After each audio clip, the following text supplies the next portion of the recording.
Continuamos en la UNED y estamos en el grado de Historia de España. Historia contemporánea de España, la parte segunda, desde 1923. Y estamos hablando del régimen de Franco.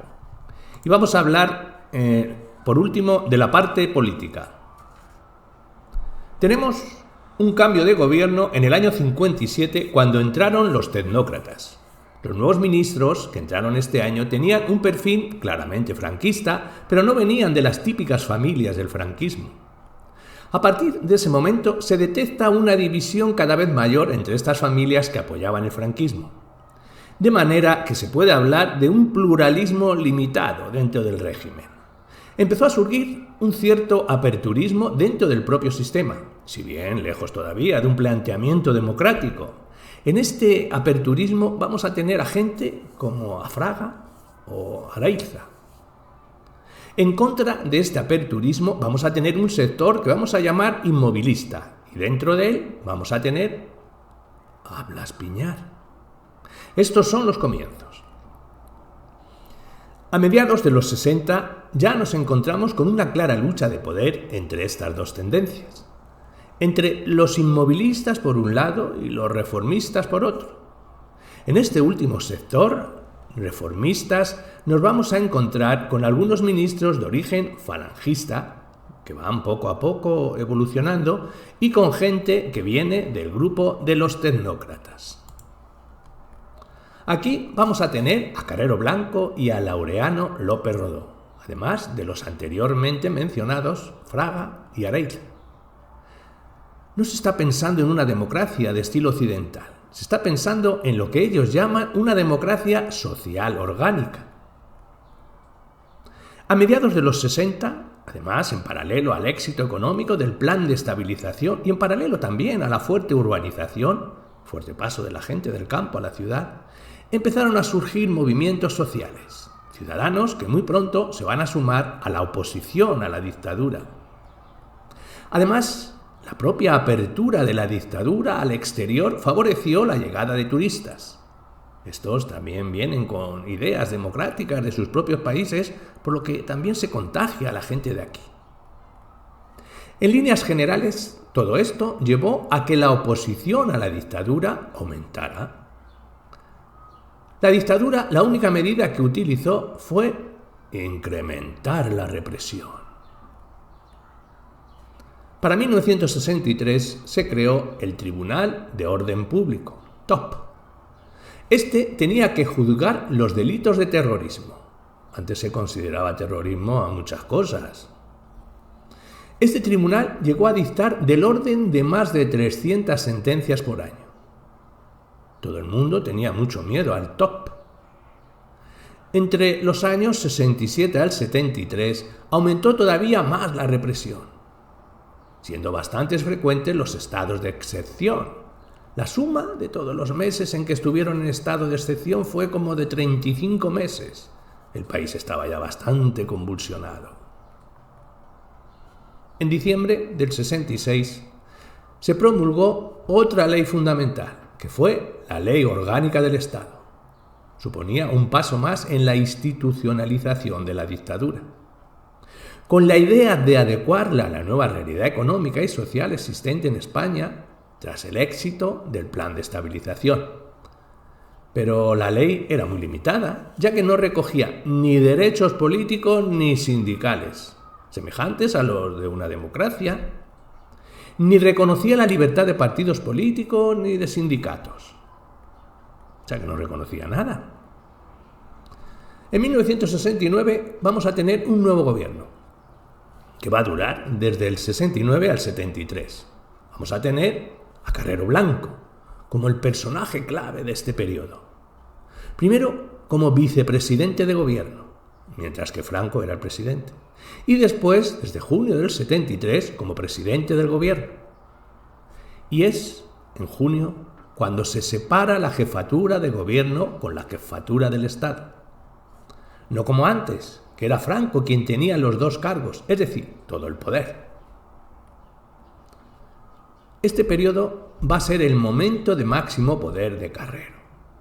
Y lo que nos vamos a encontrar estos años va a ser, por un lado, un alejamiento de Franco de las decisiones políticas y, por otro lado, un mayor protagonismo de Carrero Blanco. Nos vamos a encontrar también una creciente parálisis gubernamental derivada de las diferencias existentes en la clase política y derivada igualmente de la identificación de Carrero Blanco con la obra de Franco. Al mismo tiempo se produjo ya un reforzamiento de la oposición. ¿Cuáles van a ser los objetivos del gobierno? Hablemos de ellos. Objetivos de este gobierno de Carrero Blanco. 1.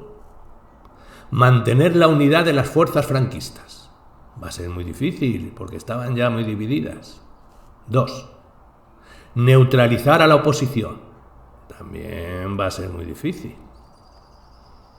En el primer aspecto, la división entre las fuerzas franquistas estaba muy clara. Por un lado, los inmovilistas, partidarios de perfeccionar el régimen sin perder las señas de identidad del Estado surgido en 1936, que no renunciaban a nada. Por otro lado, los aperturistas, además de pensar en la liberalización económica, eran partidarios de un proceso de cambio político controlado y limitado. La división estaba clara. Primero, no nos engañemos, porque entre unos y otros había muchos puntos en común. Nombrémoslos. 1. Hostilidad a las democracias parlamentarias. 2. Idea del orden público, una idea básica, fundamental para ambos. 3. Consideración de España como bastión, defensa, del catolicismo. 4. Adhesión a Franco. 5. Idea de que la guerra civil había sido necesaria. Y 6. Imagen autoritaria y tradicional que tenían de la sociedad. Y hablemos de la acción del gobierno, que fueron fundamentalmente dos hechos. 1. En la política exterior, quisieron avanzar en la vinculación de España con la Comunidad Económica Europea. Pero había un problema, porque España no podía entrar porque no era una democracia. Entonces, lo único que se consiguió fue que en 1970 se firmara un acuerdo comercial preferencial. Y 2. En política interior, el hecho más significativo va a ser la Ley de Orden Público de 1971. Se hizo para hacer frente al deterioro del orden social. El gobierno duró hasta el 20 de diciembre del 73. Es decir, desde junio hasta diciembre, cuando fue el famoso atentado de Carrero Blanco por parte de ETA, el coche que iba arriba. ¿Y qué pasa con la oposición? La oposición política va a presentar tres características. 1. Hegemonía de la oposición interior sobre el exterior. La exterior es la gente del exilio. Entre Felipe González, que estaba dentro de España, y los exiliados de su mismo partido, el PSOE, que ya había bastantes diferentes puntos de vista. 2. La división dentro de la oposición, que no era un bloque homogéneo. Y 3. La debilidad en cuanto al número de militantes y capacidad de movilización. En el primer tipo de oposición es la oposición política. Aquí distinguimos dos campos ideológicos, el centro político y el grupo de izquierdas. El centro político. Había monárquicos, liberales, demócratas cristianos y grupos socialdemócratas minoritarios.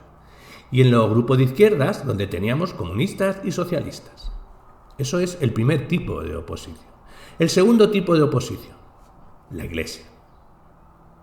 El primer distanciamiento se produce desde el Vaticano, cuando en el 62 se celebra el Segundo Concilio Vaticano. El Vaticano se empieza a separar de Franco.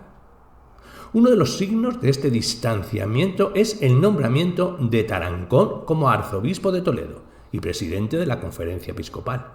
Tarancón era de la oposición de Franco. Buena parte de la Iglesia se posicionó en contra del proceso de Burgos en 1970, cuando varios miembros de ETA fueron condenados a muerte. La presión de la Iglesia fue tan grande que se les perdonó la condena de muerte. También hubo un enfrentamiento muy duro entre el obispo de Bilbao, Añoveros, con la jerarquía franquista. Este era el segundo tipo de oposición. Y hay un tercer tipo de oposición, la oposición de estudiantes, que se empieza a manifestar a mediados de los 60 en contra del Sindicato de Estudiantes Universitario, el SEU, controlado por los falangistas. Entre el 65 y el 75 se va a producir un auge de las organizaciones estudiantiles. Y por último, un cuarto tipo de oposición, ETA. Nació en el 59. El primer atentado mortal que hizo fue en el 68.